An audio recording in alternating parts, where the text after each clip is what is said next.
That's how to be out. Yes, I'll prepare. Is that going to?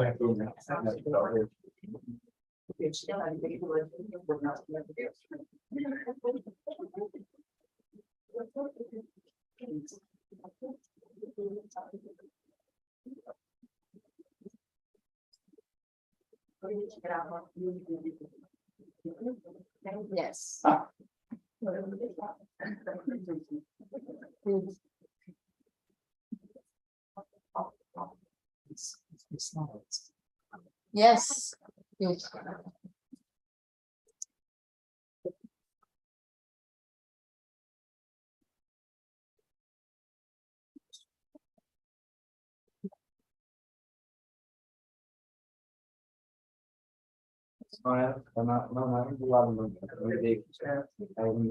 Yeah. Yeah. No? No?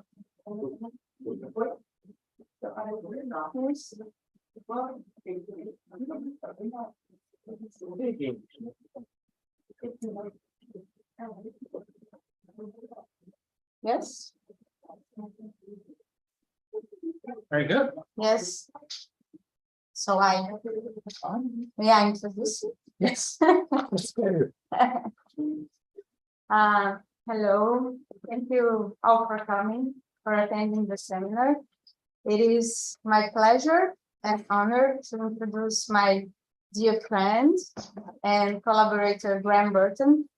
Graham is an emeritus professor of the physiology of reproduction, and he was elected fellow of the Academy of Medical Sciences and of the Royal Society from the UK, and of the University of Cambridge. Right? And Graham has retired. He's retired in 2020, but of course he's very active. That's one of the reasons that he's here, right? And we just discussing. This is the fourth time you come here. Yes. to the university, and you gave the placental course in 2016, and then the seminar on placental and development of disease in 2017, right? Yes. The first time was just for a quick stop, and this time, and hopefully we'll, at the end of the year, we're planning a workshop. So of course you're all invited for this kind of the workshop if it happens. So Graham, his contribution to the field of placental development and function can be seen not only by his publications, of course, almost 300 papers and books and book chapters, but also can be seen by his true commitment to show policymakers and funding bodies that to invest on placental research is of prime importance for to understanding the basis of many diseases, and of course to guarantee life itself, at least the life of the species that has placenta. And we were the first one to describe, to observe the importance of histotrophic nutrition for placental development, and this is the coffee. So histotrophic nutrition for placental and fetal development during the early pregnancy in a period with low oxygen concentrations and before maternal circulation is fully established. And in the recent years, I think the past 8 years or so, you've been involved in the development of models, state-of-the-art models to study maternal and fetal interactions in depth. And this will be the focus of this talk. So it is a pleasure, Graham. So the stage is yours. I'm very happy that you're here, right? Please. Well, thank you very much, Diana. And I was just uncovering a photograph of us in 2016, standing in this very room. Yes. After the placenta course. So the title says it all, I think. What I'm going to do is just run through some of our recent work using organoids and how they is this safe? Maybe I don't know. I think it's going to, yes. It's better. Yes. No, it is safe, but it is too noisy. Use these model systems to try and tease apart what's happening in the complex interactions during early human pregnancy. So I'll briefly just, for those not familiar with organoids, just mention how we generate them and consider some of their advantages. I'm sorry, sir. I forgot to record. Right. Yes, sorry. That's just the technological thing is not. I have to make. Right.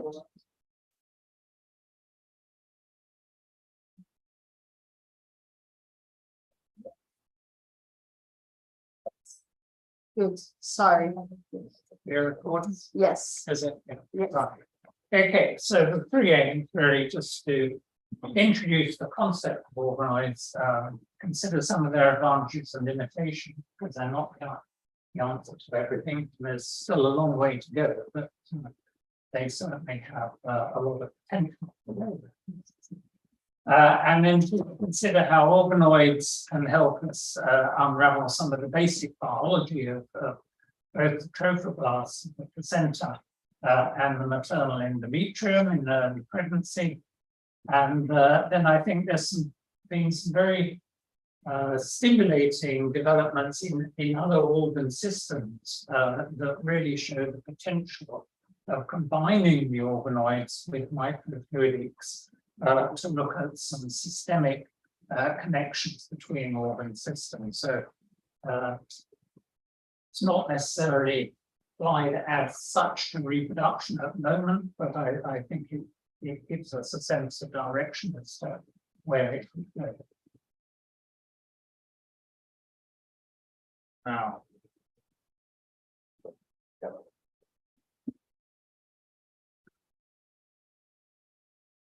it's actually on and down. So this is quite a useful diagram, I think, because it shows us how we can derive organoids, which are defined really just as self-organizing 3D structures of multiple cell types that display the functional properties of the parent organ. And I'll show you some examples of with the endometrium of how we've confirmed each of these criteria really for our organoids. And there's two routes. One is to take an adult tissue biopsy of the adult tissue, and to using a technique of dissociating tissue to show that tissue, that technique will select for the adult stem cells present in the tissue. So you don't actually have to identify the stem cells themselves. The technique will do that for you. And as you can see, a number of organoids have been derived from that route. The other way is to use pluripotent stem cells, which you can either get from an early embryo, if that's ethically acceptable, or people are using adult differentiated cells, reprogramming them to iPSCs, and then differentiating them along the three main lineages, and then differentiating again into the organ of interest. So again, a number of organoids have been derived from this group. And I'll show you examples of both the adult route and the iPSCs. This one has advantages in that it can be used to look at pathological changes because they are preserved quite often in the organoid. The iPSC route has the advantage that it tells you a little bit more about developmental stages and some of the signaling pathways involved. So this is the technique basically that we have used on first trimester placentas and endometrium. First trimester, but we call it sort of adult, if you like, rather than the iPSC route. And so you take the tissue, you can dissociate it into fragments. You can take them down to single cell. We've taken them both down to single cell for proof of principle. You don't have to do that though. And in fact, they just take longer to generate from a single cell than a clump of tissue. You then embed that tissue in a droplet of matrigel and apply a culture medium containing a mixture of pathway inhibitors and activators. And that really is trial and error to a large extent. You have to customize your culture medium to the tissue of interest. So together, the medium and the matrigel are going to select for the LGR5 positive stem cells that are present within the tissue. And over one or two passages, the epithelial cells, the mesenchymal cells will degenerate, leaving you with epithelial progenitors. One of the features of the organoids is that they are always inverted, so that the apical surface faces into a central space, and that is because the matrigel acts as a basement membrane and polarizes cells in a rather awkward way as far as we're concerned. So what are the advantages? Well, they certainly maintain a more tissue-like cellular organization in 2D than in 3D. So this is trophoblast in 3D. This is plated in 2D. You can see they're just a flat planar surface. These are rather normally like almost developing central villi. So they're much more maintaining the normal architecture. And combined with that, you generally find a better retention of physiological function of these tissues.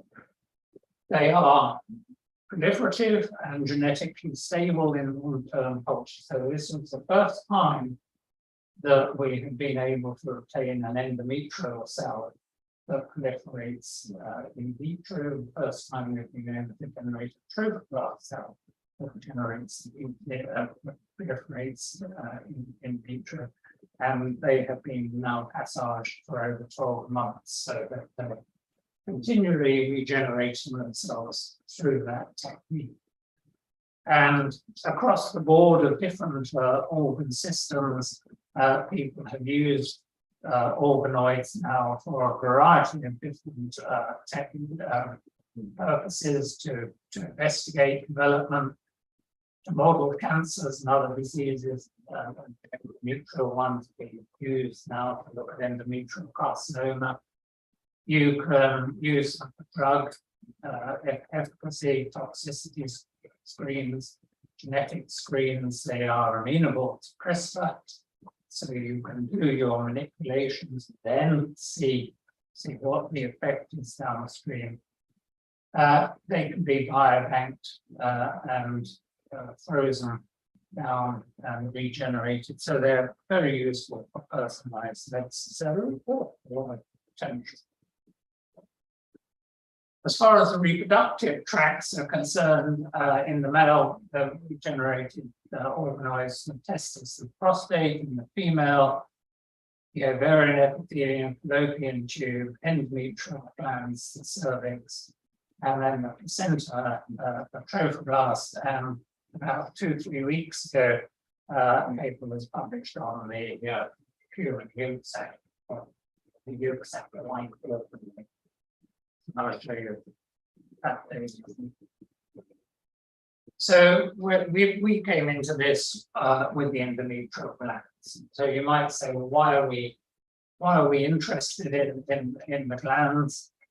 The lining of the uterus is a very glandular structure. And those glands are important for very early implantation. They regulate the receptivity of the endometrium. So they're secreting glycoproteins like the mucin family, which for most of the cycle extend from the surface of the uterine epithelium and prevent implantation. So that you don't get implantation in a fallopian tube, you don't get it in ectopic sites in the uterus, because the mucin extends beyond the range of the receptors here that bind L-selectin on the trachea. So the secretion is totally important for normal receptivity, but also now we know that they supply nutrients and growth factors to the developing placenta. You can see that this is an endometrial gland coming into the placenta for about the first 10 weeks of pregnancy before we get that circulation. So you might not think, well, what is in those secretions? And surprisingly, in the 21st century, we still do not know what the composition of these secretions in vivo is during pregnancy. So we've got now the opportunity of using the organoids to tease out what some of the key components are going to be. So these are the organoids that were generated. We took endometrial residual tissue, diced it into bands, put it into the matrigel, and you can do this in the proliferative endometrium, secretory endometrium. You can do it in postmenopausal endometrium. You can still activate those stem cells present within in tissue, and you get these spherical structures with the central open lumen in all the situations. So this is a heat map of the transcripts. We've got stromal tissue here. The organoids in the central column, very different from the stroma, and then the isolated endometrial glands. So the organoids and the glands should be very similar, and indeed they are. They're not going to be identical, because when you isolate the glands, you will have some stromal cells stuck on the outside, and so you get a little bit of carryover some of those gene signatures. So I think that is encouraging, that the transcripts reflect really the starting material. Are they multicellular? I said that was one of the criteria, and they are, in that if we look at this epithelium around the central cavity, we can see it's made up of those ciliated cells. This is acetylated tubulin stained for, whereas this is a secretory cell right next door that is secreting glycoprotein. So yes, they are multicellular, and we now know the signaling pathways which can direct differentiation of the organoids into ciliated or secretory cells. That's recent advance. Are they functional? That was the other criteria. Well, in vivo, they are obviously going to be exposed to maternal sex steroids, estrogen, progesterone. So we take our organoids. These are grown in the expansion medium, which is just simulating proliferation. We then give them some estrogen. You can see the transcript profile changes hugely. And then if you give them estrogen and progesterone, again, you get a significant change. So reassuringly, some of the transcripts which are upregulated are for glycodelin, which is a known component of the secretions in the human. and we can show that there is an upregulation both of the protein as well as the RNA. So this is a real functional change, and osteopontin, again, another significant component of the secretions, goes up in the culture supernatant. So yes, they are producing the sort of glycoproteins that we would associate with uterine secretions, which are in the non-pregnant side. They're also going to be exposed to hormones coming from the trophoblast, HCG, central lactogen, and also prolactin coming from the residual. So if we take an organoid, staining again for glycogen, same protein, and give them HCG by itself, you get a significant upregulation compared to the expansion medium. Give them HPL, similar sort of response, and prolactin equally the same, but give them all together and you get a massive upregulation of those glycoproteins. So it does seem, I think, that there's a synergistic effect of these early pregnancy hormones operating together. A group, Tom Spencer's group in the States, have begun to capture the sort of actual secretome of these glands, of the organoids. So because they're inverted, everything is secreted within the central cavity, which is a real nuisance. And so they're actually punctured the organoids and aspirated from the central cavity. And this is the sort of profile that they've been published. So there are carbohydrates, there are vitamins, there are lipids, various other components there. So I think this is it's a start. I think we can improve on this. I want to show you later.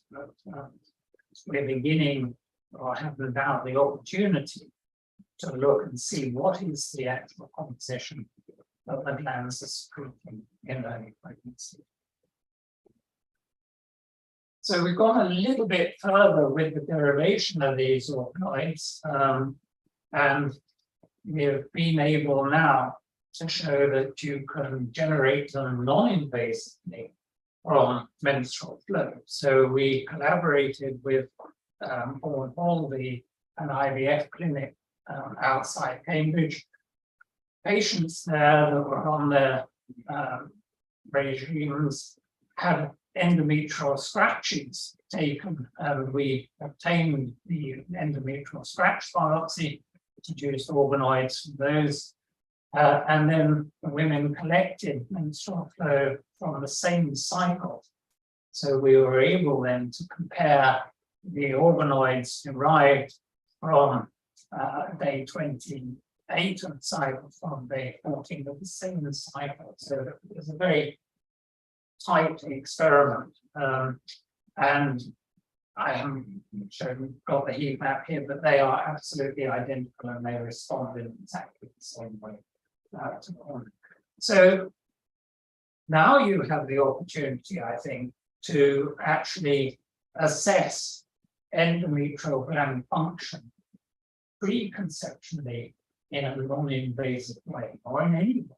It doesn't have to be preconceptual, but you could measure, you could look at how did the organoids respond to those hormones that I showed you.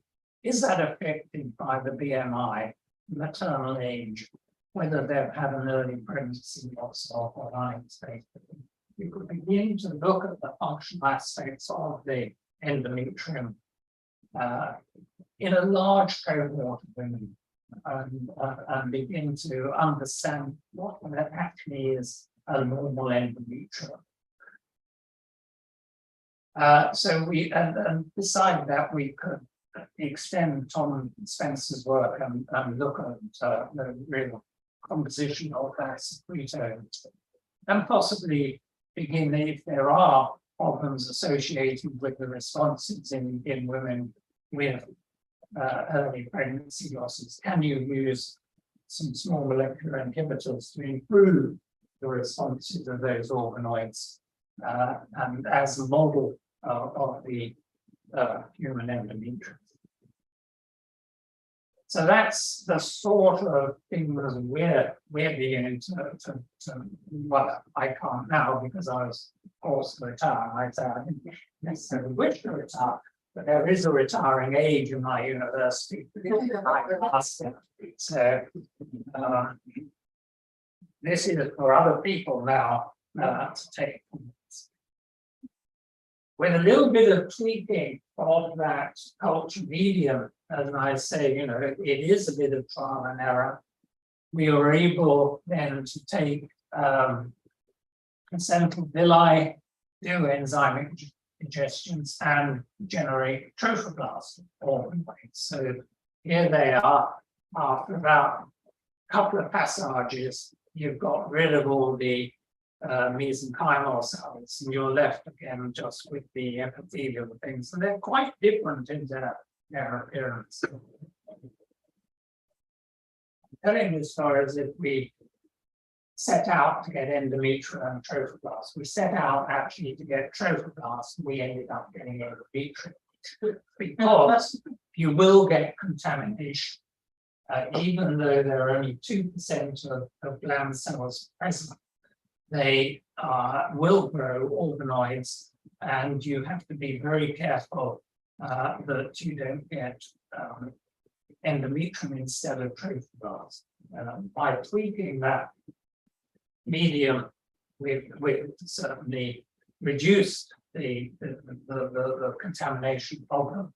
And sometimes you just have to throw away the culture because and we had to go to the level of doing tissue typing to show that we were actually getting residual organoids rather than the placental ones to be absolutely certain, because the markers were actually the markers. So if you are going to do this, be very careful, and when you look at people's published papers, be very careful that they have actually got what they say they have got. What can we do with them? Well, these are, as say, inverted again, so we get an outer layer of proliferative cytotrophoblast cells, and within the central cavity, we get multinucleated syncytium differentiated spontaneously, and that will secrete HCG, GDF15, the pregnancy-specific glycoproteins, all of the things that you would expect coming from trophoblasts are present within the supernatant, and you get this through multinucleated syncytium forming spontaneously there. So you can begin to look at how you can differentiate the trophoblasts into the different lineages. So if you have the trophoblasts by changing the medium and using the Okai method, you can stimulate the derivation of extravillous trophoblasts, which are characterized by their expression of HLA-G. And so all of these cells around the main organoid there would be extravillous trophoblasts, and that works. You can see that these little guys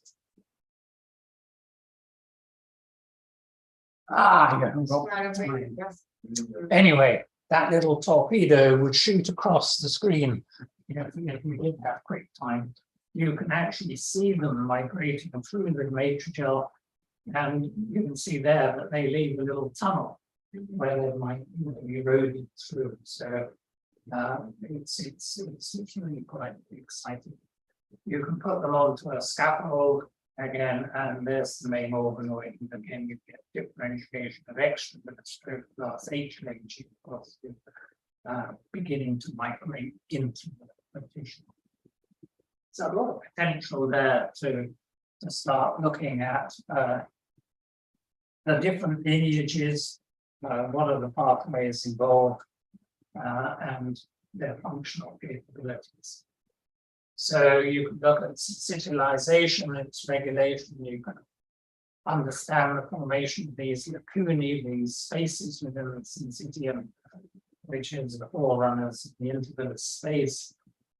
And you can start to look at interactions with the maternal immune cells, which are present within the deciduous. So this is an extravillous trophoblast cell that has migrated into the decidua.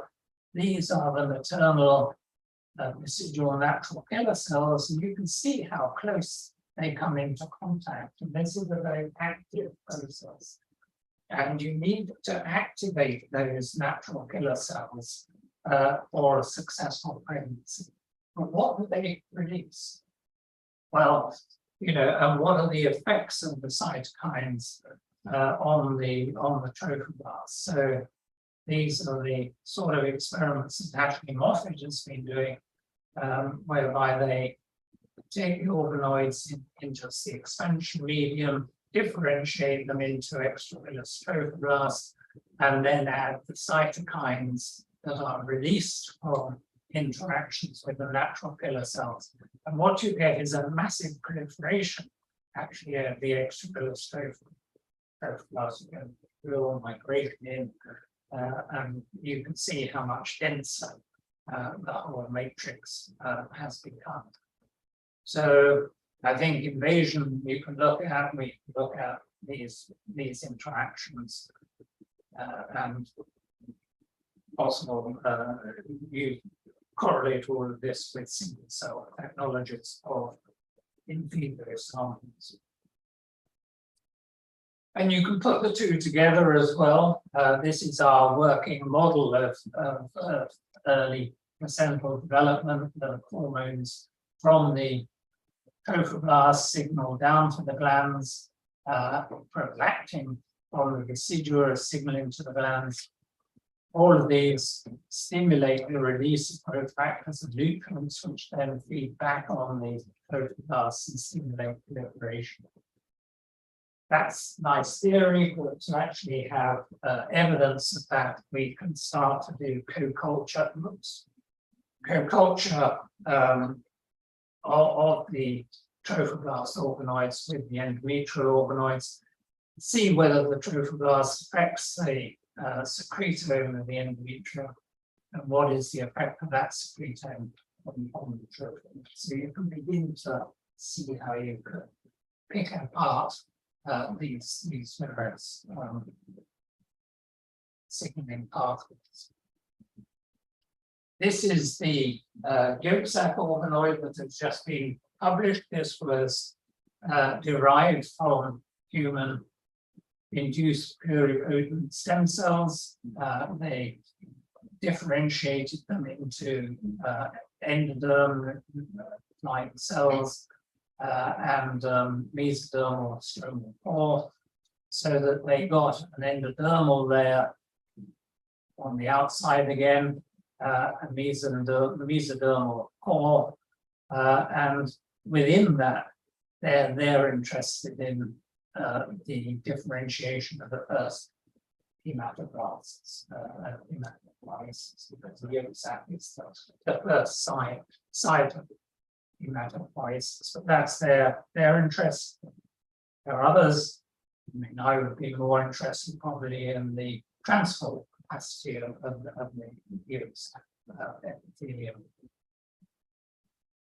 which we have the transcriptome now for the human yolk sac, but we unfortunately haven't got any fresh tissues from which to derive yolk sac organoids. So what are some of the limitations? They're not a panacea, they're not going to answer every question. Firstly, I think this is something that anybody who works with organoids has struggled with, that you use nature gel as the traditional extracellular matrix here. Now, matrigel is commercial product. We don't really know what its composition is. It's variable from batch to batch.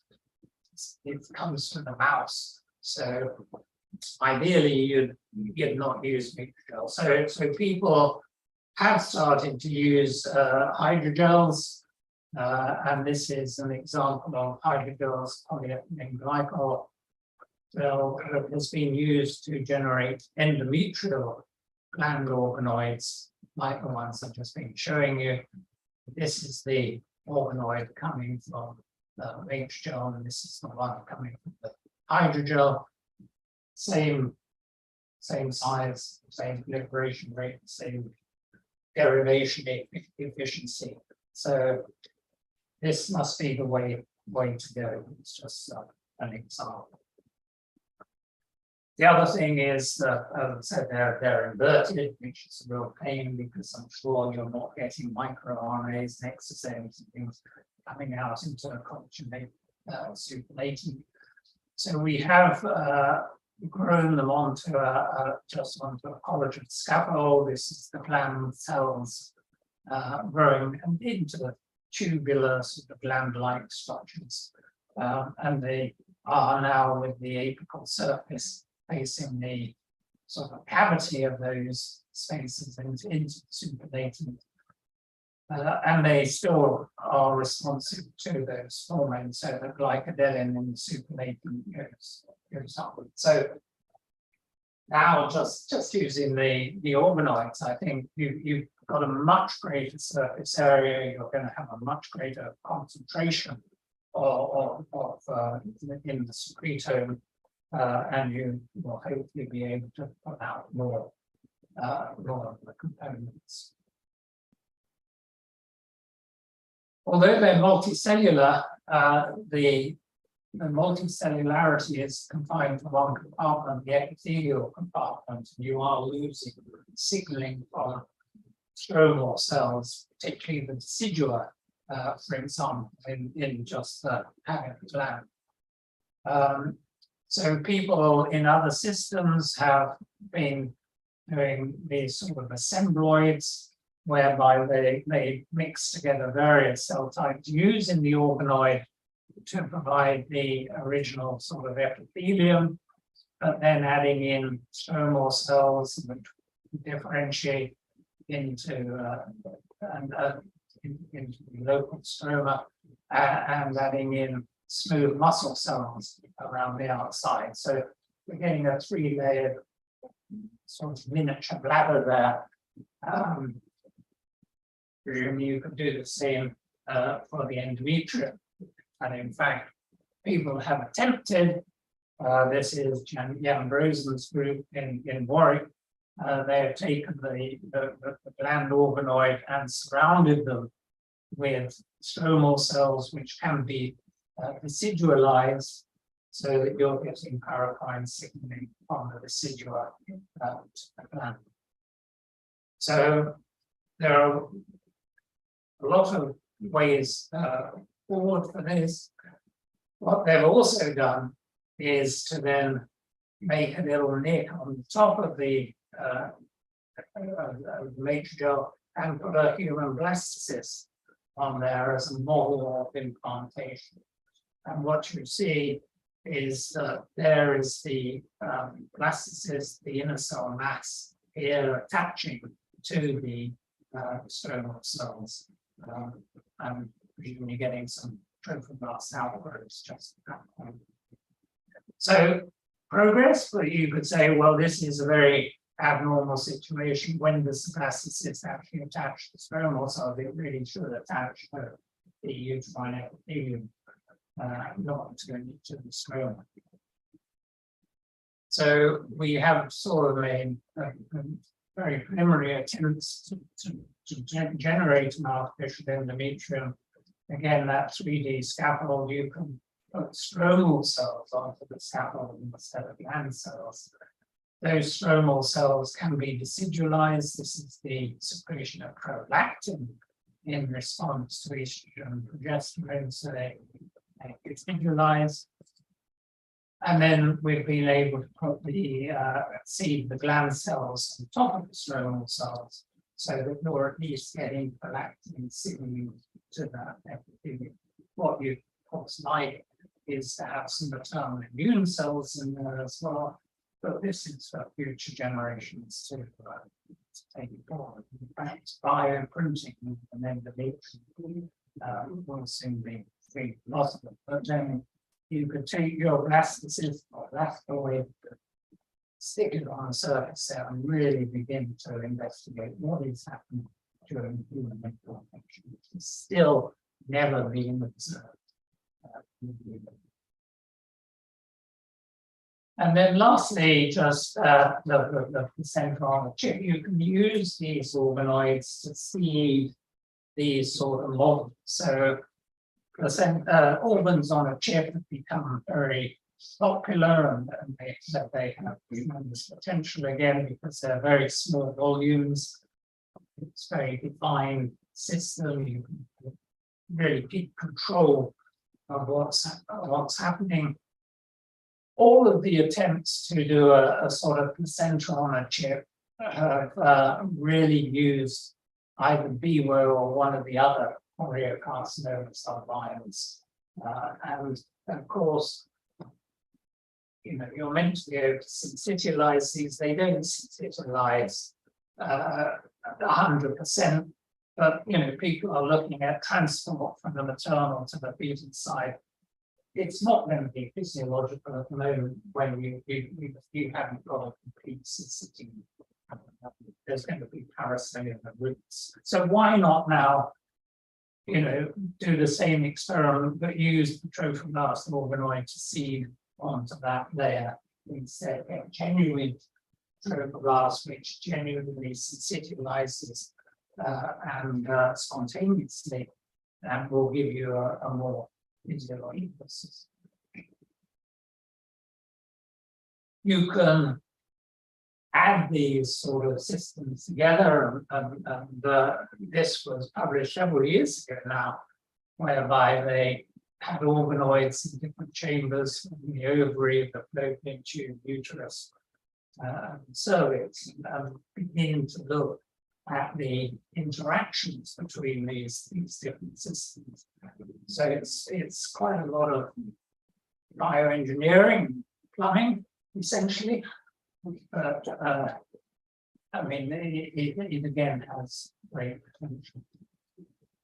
And I just want to end on this, which is a very complex, but I think a very stimulating paper that was published, must be last year now. So what this group did was to take iPSCs on an adult, and they differentiated those iPSCs into liver, heart, bone, and skin tissue. So all of these were the same genetic composition from the same sort of patient, representing those different organ systems. Now, one of the complexities, even though you have to even work with the organoids, is that different tissues require different culture medium, culture conditions. They got around that by having an endothelial layer at the bottom of their wells. So the different color here represents the different medium from that was appropriate for that particular organoid, and that's the vascular barrier that the actual appearances of it there. And then they were able to perfuse beneath that barrier with cytokines. So you have a very neat system, I think, where different tissues, same patients are represented in this sequential system, but they're all sitting in their own specialized medium. Now, there's a lot of interest in sort of communication between these, and a lot of interest in exosomes as a means of communication. So what they it as a proof of principle was to derive heart tissue from the iPSCs, and they transfected that with a green fluorescent protein labeled CD63, which is a marker of exosomes. So here you have high levels of troponin, cardiac tissue, and high levels of CD63. And what they found, these are all in their individual wells still, what they found was that the vascular layer took up those fluorescently labeled exosomes and became fluorescently labeled themselves. And more interestingly, they got exosomes actually being taken up by the skin, by the bone, and by the liver organs. Of course, they were very high in the heart tissue. So here you've got a very interesting system whereby you begin to look at some of the physiological communication between different organoids. And why not put a piece of placenta at the end of it and say, well, what is the effect of that placenta on the kidney, on the brain, on whatever you're interested in? And if you stress that tissue, you get the sort of changes that you see in preeclampsia. You begin to sort of see how you can get causality out of these sort of systems rather than just simple association which you get from looking up. And lastly, what they also showed very powerfully was that if they injured, they had monocytes underneath that vascular layer. If they injured the heart with in some way, what they found was that when they had the vascular layer intact, the so-called multi-organ system, white cells moved from that the perfusate into the heart, but not into the liver, the skin, or the liver. So there was some sort of signal coming from that injured heart that was inducing the migration of white cells from the vascular perfusate into the heart tissue. And there you can see them actually present in the mixed model, which is where there's no vascular layer. You've got the white cells moving into all of the different organs. So there you've got two-way signaling. It's not just exosomes moving from the perfusate into the tissue. It is some sort of signals on the injured part that is signaling down to the perfusate into that vascular layer and encouraging the monocytes. So I think there's tremendous potential. There have been real advances in other systems. Reproduction always lags behind the heart and the brain and the kidney. But you can use these organoids probably in a pre-pregnancy screening method to look at disease modeling, carcinoma. You can begin to look at some of the basic mechanisms of trophoblast differentiation, endometrial function and interactions with the immune cells, infection, and equally you can put them together into the microfluidics, co-culture systems. So there's a lot of potential. The future is very bright. So I'm going to leave it there. Over to you. Your generation, but take these forwards. That's it. Thank you.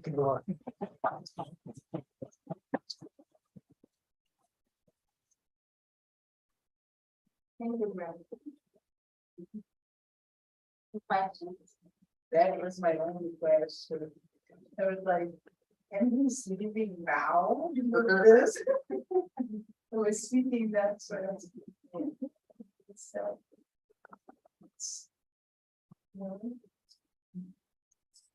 Maybe I'll start. I will start. I mean, this is not easy.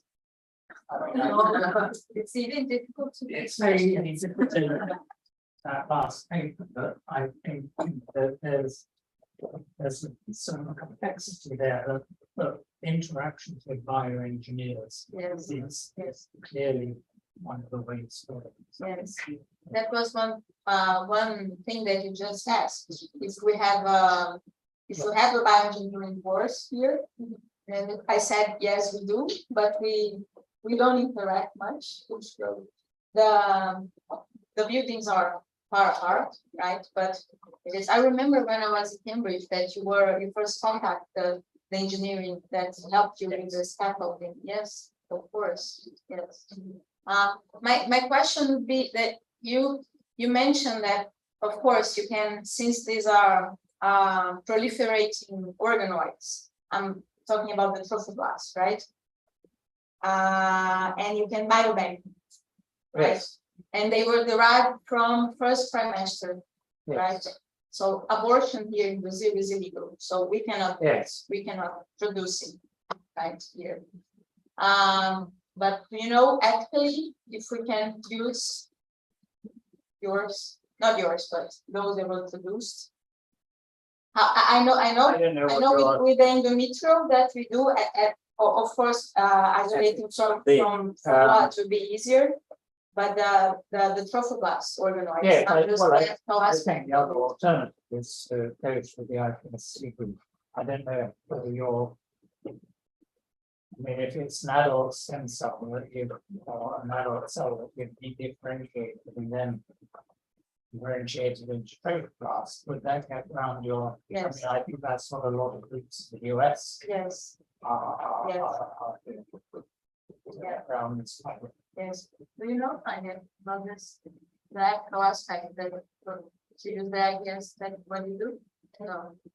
With the IPS? Yes. Yeah. Yes. I think you have to watch those cells. There is a review coming out shortly on the epigenetics of IPS Yes. induced. Wow. Yeah. It's not ideal. They're not Not the ideal. same. It's not supposed to be the same, right? It's very It depends whether it's an important distinction or not. The Akai cells are trophoblast stem cells. If you grow them in 2D culture, they are HLA positive. So that, if you're interested in immune interactions, that is not a good fit. Because that's the one thing that trophoblasts have. Yes. Yes. Yes. If you grow them in 3D, then they're less positive, but they are still HLA positive. So there's some sort of biomechanical regulation of HLA expression. So it depends whether they're important genetic changes or not. It depends on the question that you're asking.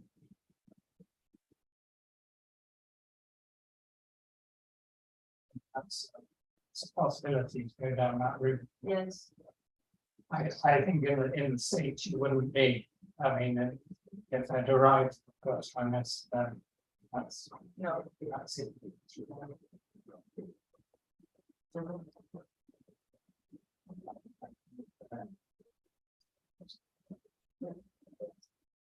And another aspect that those growth factors are really expensive. Yes. Yes. Yeah. Yeah. Yes. Perhaps you can do co-culture with other cell types that release That was how, yeah. its growth factors. So if you probably Yes. how they take to have the patient organoid and the geometric organoid? How long? I think you would get it takes probably about 7 days to actually generate the first And then you'd want 2 or 3 passages on route 2. In how long? About a month. So to generate a clean preparation of protoplasm. Yeah. Then you can keep those going 12 months and you just pass out, every 70 days.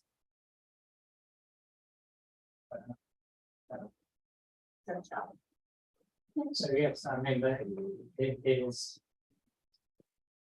the organoid technique. It's not cheap. No, They are, my experience with the individual organoids, that they are very easy to grow. Very easier in Cambridge, because Yeah. so they really easy to. You go back to Yes. Yes. No, but I mean but also with the trophoblasts, I think the tricky thing about this is you have to be systematic in when you are expanding to dissociate, otherwise you have chunks. But this is the same as in cell line that's kind of really aggregate. So yeah.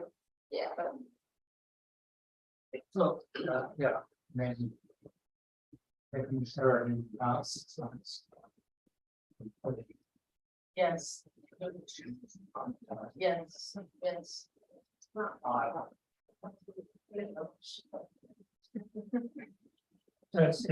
It's not a technique to reckon to necessarily, but I think it is a technique that gets away from using carcinoma cells. Yes. Begins to unpick some of these.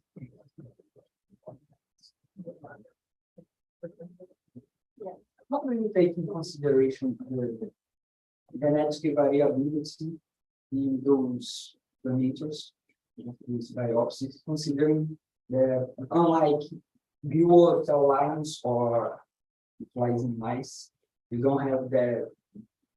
We have some homogeneous genetic pool, and when you utilize some biopsy from women, you can control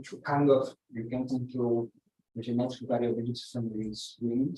Is this taken in consideration when working with organoids? These are just individual patients, so we're not pooling between patients. So, I mean, there may be some genetic variability. I think Margarita is doing single cell analysis on the organoids, but you can take them down obviously with single cell.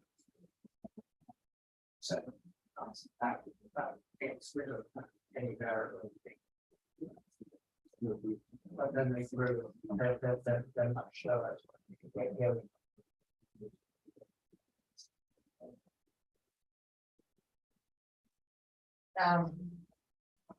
On the paper they show the response of the individual one. So yeah, I mean, Yes. I obviously responded yes, quite differently. So, but then we know they do. yes. That may The magnitude of the response may be different, but they respond the same way. Yes. So what would be nice now is to do a much larger study.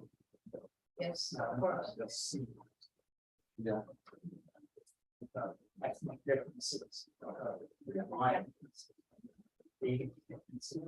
I was thinking specifically about this because trying to think in this type of study in Brazil, you always have to consider how miscegenated you have population from Rio specifically. Yeah, I mean, these questions have to be addressed. Does it influence? Yes. Species? Yes. You know, That's the black people, women have more effective problems in the Caucasians. So this is a function of the function of social integration, there was some other factors, but it's.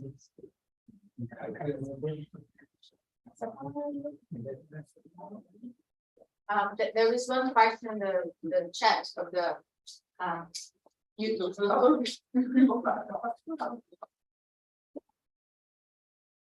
Alright. I don't know if I can.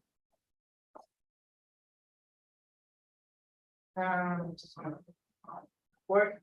I cannot see.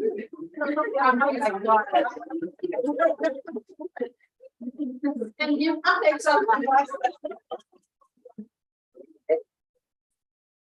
Organoids from blood menstrual cells could be used instead of endometrial biopsy. Yes, Less invasive if they work. Yes, they do work. yes, absolutely. So we had the biopsy of the blood from the same time. And they were identical. Question from Regina Gudenberg. Yes. So, yeah, I mean, it's just, it opens up. Yes. Yeah. UK, you wouldn't necessarily, I mean, you wouldn't probably get ethical permission to take everybody from analysis from with a biopsy from normal women without any. But I do have a comment that, I don't know, do you work with blood, menstrual blood? No, with liver, okay. But Regina, she mentioned that, they struggled a lot to, move on with this project with the menstrual blood. People, no, this is a dirty project, so we're using blood. So this girl is working with blood and manipulating blood, it's just, yeah. So that's, I think we have to speak it out loud because it's just, come on. Yeah, really. Also not easy to get the volunteers. Yes, to take exactly, they're the also, yes, so it's such a non-invasive thing, yes. It's supposed to be very easy. Yeah, but not. And also there are different samples, right? Yeah. So every time they have a lot of menstrual blood from a volunteer, they have to freeze and then keep using. Then it's Because it's hard to get here. yeah more. Yeah, just We thought that was frozen the gland. Yes. You generate the organize. One problem is you think those was getting slightly more infection. You have to put in a bit more antibiotic.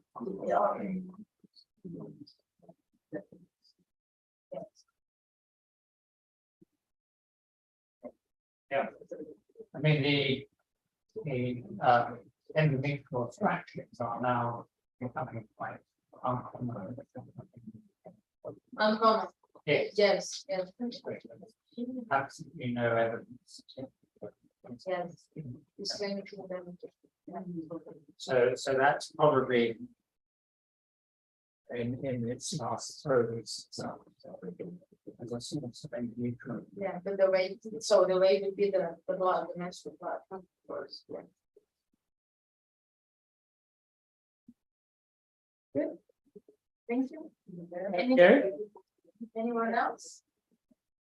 So, right, yes. Something that tricks me is that when it comes to organoids, when it comes to drug screening, I'm an amateur when it comes to this subject of organoids. I work with steroids, but they usually don't have, I guess, the same size or the same shape. Does it complicate to drug screening? Like, because they don't have the same shape or the same pattern. I don't know. I mean, we haven't done any drug screening or yet. I mean, I know they've been done in Africa. I mean, I'm asking because of the variability. Yeah. You know, but I guess it's still a more controlled environment than the. Yeah. They're fairly good.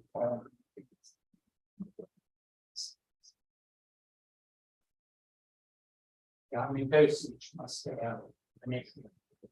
Yes. I don't know how they they deal with that in other systems. But you could imagine the yolk sac, for example, in India, getting obviously, so many ABC kind of thoughts. Yes. Yeah, that works.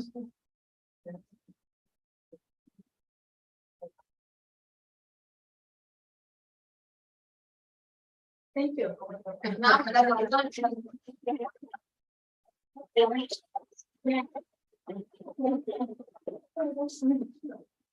Vem, fica à vontade.